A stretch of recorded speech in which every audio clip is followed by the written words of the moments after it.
Hello mga ka-reels! So for today's content is titingnan natin if meron ba tayong violation sa ating page or mismo sa inyong mismo sa inyong personal account sa Facebook nyo po. Ngayon, meron na din kaming interviews pa yung in-stream ads po namin sa Facebook page.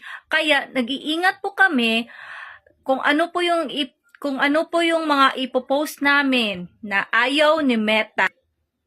Paano ba malalaman if meron kang violations? Check nyo yan. Sa menu ng Facebook mo, click mo yung settings and privacy. Pagkatapos, i-click mo yung support inbox. Tsaka makakita ka ng your alerts, i-check mo. At ayan, no violation po ang ating page. Very good!